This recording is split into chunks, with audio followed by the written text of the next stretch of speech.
আজকের এই ভিডিওটা পুরো দেখার অনুরোধ করছি সবাইকে, প্লিজ প্লিজ পুরোটা দেখবেন, ভিডিওটা পুরো দেখবেন। অনেক কিছু জানার আছে এবং অনেক কিছু শেখার আছে, বুঝার আছে।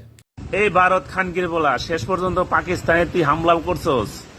আর হামলা তো শুধু করস নাই, মসজিদ ভাঙছস। তোর দেশের মসজিদ গুলো তুই ভাঙ্গা তছনছ করস, আর পাকিস্তানে ভাঙছস। খানকির বলা অপেক্ষা কর, তোর দিও শেষ হইতেছে মোদির ঘরের মোদি। তরে তরে আর বাঁচতে দিব না, তোর হায়াত শেষ। তরে একেবারে জব করবো, জব। অপেক্ষা কর। কিরে খানকির বাচ্চা মোল্লা, ভারত কি তোর মা, তোর বোন, তোর বেটি এদের সাথে শুয়েছে? ভারত এদের সাথে শুয়েছে? শুয়োরের বাচ্চা, তুই ভারতের নামে বদনাম করছিস। শালা হারামির বাচ্চা, শালা মোল্লার বাচ্চা, শালা শুয়োরের বাচ্চা, শালা বেজর্মা। শালা তোদের মতো নাকি ভারতকে তাই মনে করেছিস?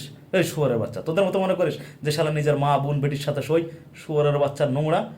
তুই শালা ভারতের সাথে শালা তোদের তুলনা করে শালা ভারতকে শালা তুই বদনাম করছিস। শুয়োরের বাচ্চা মোদিকে গালাগালি দিচ্ছিস কেন? শুয়োরের বাচ্চা, মোদি কি তোর মার সাথে শুয়েছে, না তোর সাথে শুয়েছে, না তোর বোর সাথে, না তোর মেয়ের সাথে শুয়েছে? মোদিকে শুয়োরের বাচ্চা এমনভাবে বলছিস যেন মোদি তোকে করেছে। শালা হারামের বাচ্চা, তোর মার সাথে শুয়েছে না তোর বোর সাথে? বলে হারামের বাচ্চা, জবাব দিস তুই আমাকে, জবাব দিস তুই আমাকে।